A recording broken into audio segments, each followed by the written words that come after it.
आपकी सारी चिंता आज यहाँ छोड़, चिंता करू नका। आध्यात्मिक गुरु श्री श्री रविशंकर हे तब्बल 45 वर्षांनंतर रत्नागिरीत आले होते। यावेळेला रत्नागिरीकरांना त्यांनी जगण्याचा मंत्र दिला। आयुर्वेद आणि ध्यानधारणा याचं महत्त्व त्यांनी सगळ्यांना सांगितलं। राज्याचे सार्वजनिक आरोग्य आणि कुटुंब कल्याण मंत्री प्रकाश आबिटकर यांनी सुद्धा यावेळेला हजेरी लावली होती।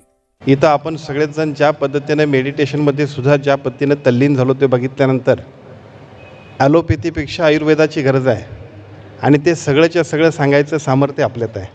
मला असं वाटतं की आमच्या आरोग्य विभागाचे ब्रँड अँबॅसेडर या देशाचे जर कोण व्हायचे असेल तर फक्त स्वामीजी होऊ शकतील। या सोहळ्याच्या संयोजिका जया सामंत यांनी यावेळेला आपल्या भावना व्यक्त केल्या।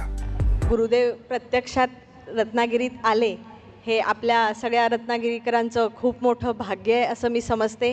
आणि गुरुदेवांनी तुम्हाला सगळ्यांना इतका सुंदर जो मार्ग दिलेला आहे की आजपासून तुम्ही सगळेजण ध्यान करणार आहात किंवा घरी जाऊन सगळेजण जो संकल्प घेणार आहात आणि गुरुदेवांनी स्वतः तुम्हाला सांगितलं आहे की बघा यानंतर ज्या काही तुमच्या समस्या असतील किंवा जे काही तुमचं फील्ड असेल जिथे तुम्ही काम करत असाल तर तिथे नक्कीच काहीतरी फरक पडणार आहे। तर मी एवढंच सांगेन की प्रत्यक्ष भगवान येऊन आपल्याला इतका सुंदर मार्ग देत आहेत जगण्याचा, तर नक्की आपण तो अंगीकारूया आणि गुरुदेवांना शब्द देऊया की गुरुदेव आम्ही रत्नागिरीत इतके हॅपीनेस कोर्स करणार किंवा आम्ही सगळे टीचर बनणार आणि गुरुदेव परत आपल्या सगळ्यांचं कौतुक करायला नक्की रत्नागिरीत येणार। आध्यात्मिक गुरु श्री श्री रविशंकर यांचा रत्नागिरीकरांच्या वतीनं पुणेरी पगडी देऊन सन्मान करण्यात आला।